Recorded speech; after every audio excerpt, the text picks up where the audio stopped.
আমার ভাবতে গেলেই বিপদ ঘটে।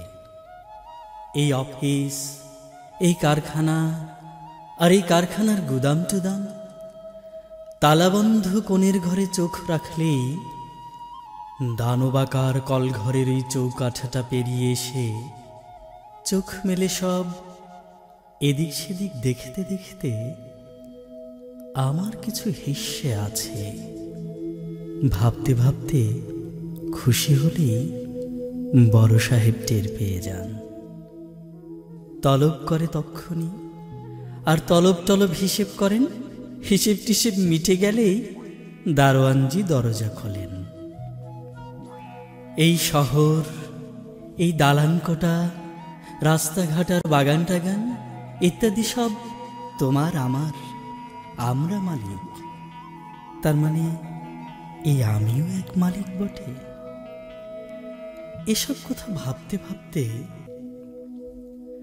চলতে চলতে হঠাৎ দেখি আসল আসল মালিকরা সব অন্যতর। কেউ বা টানা বারান্দাতে টানছে চুরুট, কেউ বাগানে শুকছে ফুল। আর আমার যখন হাঁটতে হাঁটতে ফুলছে দোপা, ট্যাক্সিওয়ালা ধাক্কা মেরে, শহরটা তোর বাবার নাকি বলতে বলতে সামনে গিয়ে এই শহরের আসল মালিক মহাশয়দের দু একজনকে আসুন আসুন বলতে বলতে দু একজনকে তুলে নিয়ে ছুটতে থাকে। ছুটতে ছুটতে বলতে থাকে, জানিস যখন শহরটা তোর বাবার নয় আর তুই শহরের কেউ না, তখন 6 মাইল 9 মাইল হোক না যতই, পা ফুলুক আর টলুক মাথা, এই শহরের কিচ্ছু তাতে যায় আসে না। বাঁচিস মরিস, যা হেঁটে যা, হেঁটেই যা। হাঁটতে হাঁটতে হাঁটতে হাঁটতে হাঁটতে হাঁটতে মনের সুখে ভাবছি যখন এলাম বাড়ি। দরজাতে এক লাল জাবেদা বলল হেঁকে, আর চলে না, 6 মাস বাকি, ছাড়ুন এবার। আমি তখন মানে হচ্ছে কি জানেন, এই ইত্যাদি সব বলতে বলতে ঘরে গেলাম। আমার ঘরে বড় ক্লান্ত।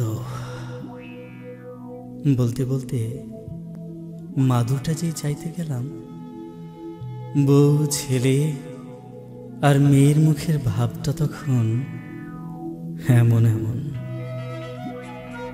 খামখা তখন মনে হলো আমার একটা মাদুরও নেই।